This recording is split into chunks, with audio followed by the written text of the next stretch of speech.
Welcome to the Living Artist Podcast. I'm your host, Preston M. Smith.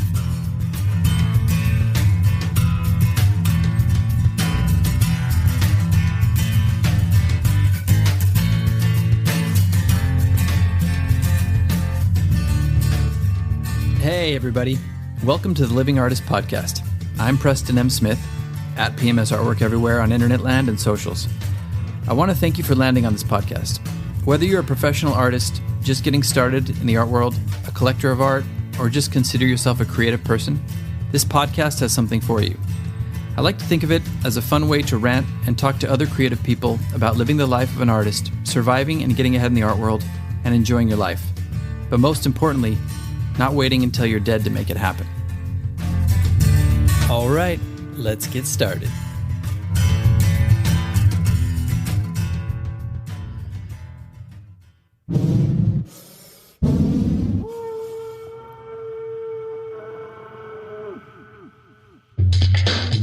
Anxiety.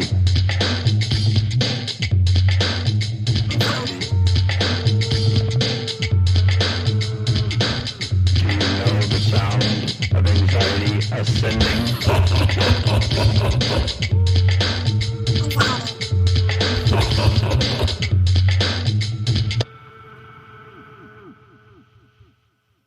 Welcome back to the podcast, everybody. That was not a dinosaur screaming. That was me yelling into a pillow. And I found that to be appropriate because today we're going to be talking about anxiety. Our friend, our foe, our nemesis as artists sometimes. How do we deal with anxiety? And do you have anxiety? Maybe you're not aware you have anxiety. But I know most of the people that I work with, a lot of the artists that I work with in galleries and online that I've talked to suffer from some form of anxiety, social anxiety or just general anxiety. But whether or not this has been diagnosed or whether or not you can afford to go see a therapist and get on medication, whether or not you like medication, maybe you don't like medication. I try to stay off of medication because I don't like the side effects of it. But this is an episode for all of you that are dealing with anxiety. I know how difficult anxiety can be to deal with. I've suffered with it for many years. Back in my waiting tables era, the first time I actually experienced anxiety, I was on a shift and all of a sudden everything just went kind of numb and I got all freaked out. I felt like I was having a heart attack. I lost control of my limbs. I couldn't answer anybody's questions. My whole body basically just shut down and I was like, what the hell is happening to me?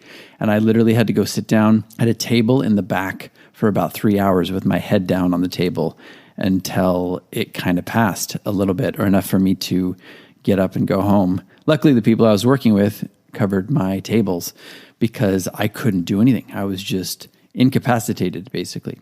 Now, whether you have anxiety to that level or you just have kind of a more subtle version of anxiety, something that gets you when you're online on social media or in a gallery situation, if you're talking to people in a gallery or collectors or whatever, friends, and it just makes you a little less present, makes you a little less able to kind of be yourself, whether that's you or you have the first version or any gradation in between, because there are a lot of gradations.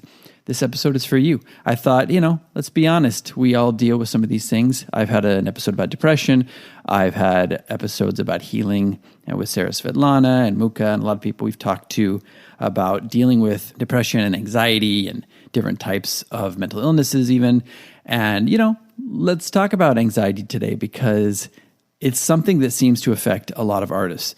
I have to start off, of course, by saying that I am not a trained doctor or a psychologist or a therapist, so you can take everything I say with a grain of salt, but these are just some things that have helped me out.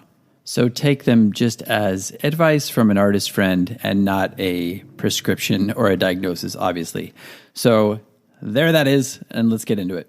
For me, I'll just get personal. Since I've been dealing with this chronic pain, I've had a lot of really intense bouts of anxiety to the point where I was like, I don't want to leave the house. I can't relate to my friends. I don't want to tell them what's going on because they don't understand.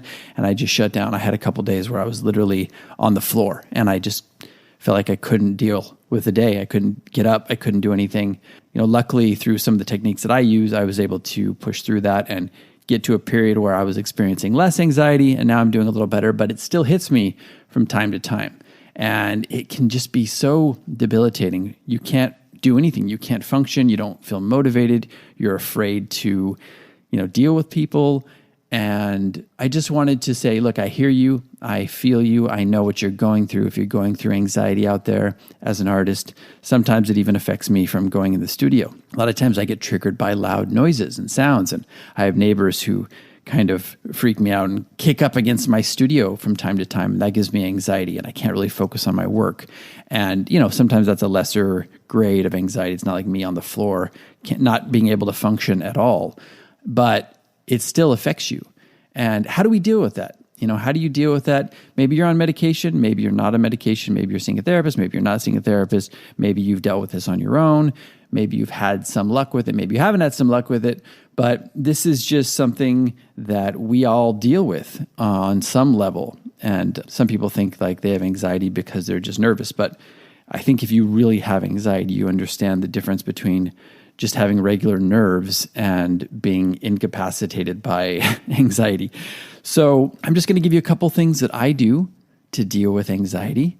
And one of them is what you heard at the beginning, which is just screaming into a pillow, just getting a lot of that nervous energy out. It really doesn't take it 100% out of your body, but it can make you feel better. That's something that I do in just moments when I feel anxiety coming on. Just get into that. Even like laughter too, the laugh therapy where you're just like, if you're doing something like that, that helps too, because it's really channeling this nervous energy that's in your body, that's almost in your muscles, and it's just forcing it out in a more positive way. It's like a form of expression. Now, this won't get rid of a major anxiety attack, but it can help with the lesser ones, and it can even just help to get you to a place where you can actually calm down a little bit. Deep breathing is very important. Meditation, some form of meditation is very important. I do the interval breathing technique. I have a couple episodes on breathing and meditation, so you can revisit those if you're having trouble with that, if you want to find something that works for you. There's also so many different types of meditation. But just getting in touch with your breath is obviously helpful. Sometimes, I got to be honest, I'm so anxious or I have an intense bout of anxiety that I don't even feel like I can focus on my breath. It's that bad. And what do you do in those situations? Well, I'm going to give you a lot of options, some that work for me. Some of these may work for you. Some of these may not work for you. Some people respond well to some of these things and others don't. A lot of times I'll make a really intense loose leaf. I have a Japanese pot and I'll make a loose leaf chamomile that will sometimes calm me down. Other times it doesn't. It makes me feel like I'm reacting a little bit to the herbs. They're pretty strong, but every once in a while it'll take the edge off enough that I can kind of function. So I would look into some sort of herbal tea or chamomile tea. The loose leaf is the best, something you can make that's really strong.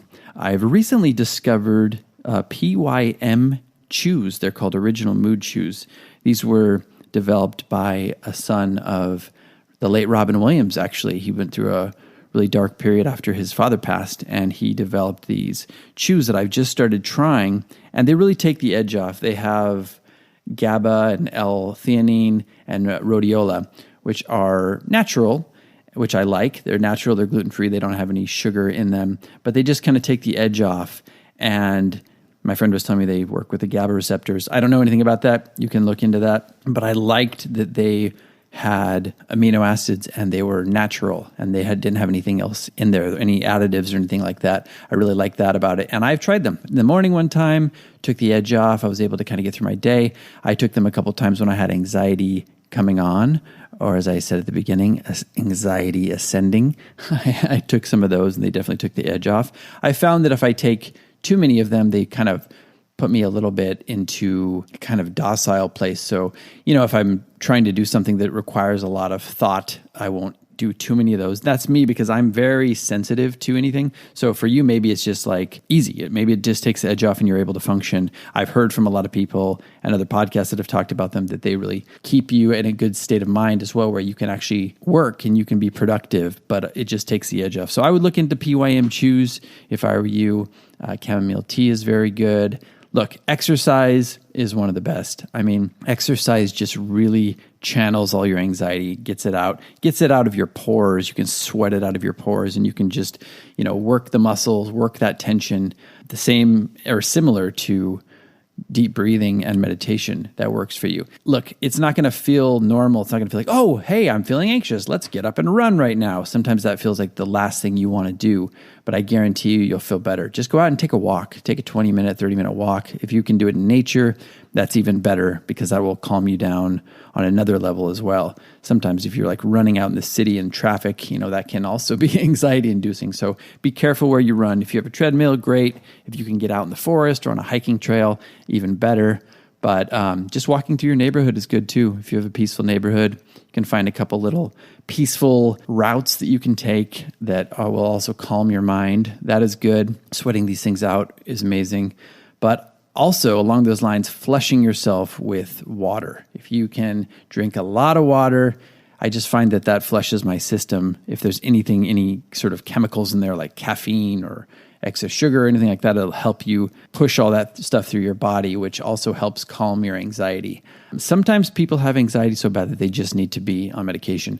And I have thought maybe I should be, but I've been able to kind of curb it on my own. If you're having it really badly to the point of not being able to function, like I had a couple times, or, a period of recently, like a period of months where I was suffering from it, maybe it's time to go see a professional and get on some medication. But like for me, I also like to be natural. So I've tried to find alternative routes and herbal stuff that I can take. And I've been able to find a little hodgepodge of things that works for me. But a couple other things you can do are more in the cognitive behavioral therapy category. Some of these I found dealing with my chronic pain and trying to get over that, because anxiety also is intertwined with chronic pain and trying to get over chronic pain. So if you're having that, you've probably experienced it as well.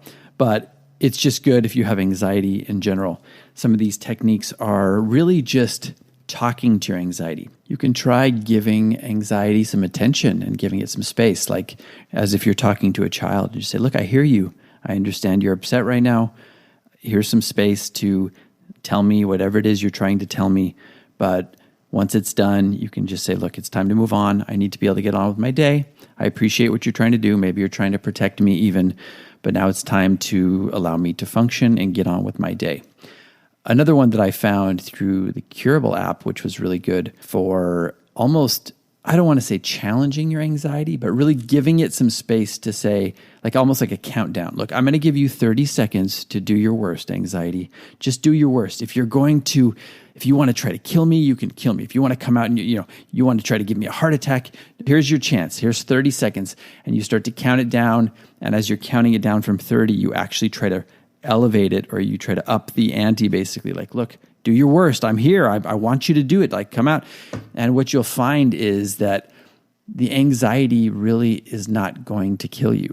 It might feel like that. It might feel like you're having the worst thing in the world. Like it's going to give you a heart attack. I felt like that. I felt like I was going to pass out. I couldn't function. I couldn't use my limbs. I felt like almost like there was like a split or a chasm in my brain. Like I was literally losing my mind sometimes. But you'll find that once you get through it to the other side, it really wasn't going to hurt you. So you're almost just saying like, look, do your worst, anxiety, as you're counting it down. You give it all this chance to do it. And then by the time you reach one, okay, it's done. We're going to move past this. I gave you 30 seconds to do your worst. I gave you a chance to manifest yourself in the worst way, and nothing happened. So now I can move on with my day. And, sometimes this is like a chemical thing, and, just doing this cognitive behavioral therapy won't do everything, but a combination of that with some of these herbal things, or with some of these breathing techniques, or with some of the exercise, or with these PYM chews, or whatever it is you're doing, your medication that you're on. Sometimes a combination of these factors will really almost talk yourself out of an anxiety attack or a panic attack. And the better you get with these things, the better you get with these cognitive behavioral therapy techniques and talking to your anxiety and recognizing your anxiety.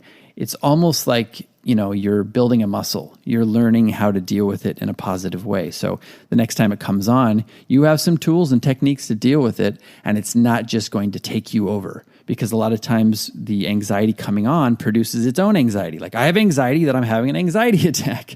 So, that is powerful to be able to recognize the patterns of it, recognize what's about to happen, and almost talk to your brain and talk to your body and use some of these techniques to cool yourself down. I think over time, you can find that maybe you can master your anxiety a bit, at least a bit, through these techniques. And that is definitely powerful. If you tried all these, or if you've tried some of these and they're not working for you, once again, like I said, I'm not a professional. I'm not a psychologist or a psychiatrist or a cognitive behavioral therapist. I would recommend going and seeing a professional. So these are just some things that have worked for me. These are some things that I hope can work for you. And hopefully we can say goodbye to anxiety attacks in our lives, because I know they can be real debilitating. They can be really debilitating. So hopefully this has been a little bit helpful for you. And I am going to leave you with some bloopers. Not bloopers, but something that I was trying to do as an intro yesterday when I wasn't sure what was happening. So just going to leave you with a little bit of humor to end out this anxiety talk. We will see you next time. I got an interview coming up next with a person that I know you're going to want to hear from. It's a little bit of an opportunity for artists and something that I've been partaking in recently. So tune in for that next week. And in the meantime, hope everybody's well, be good to each other, and we will all be okay.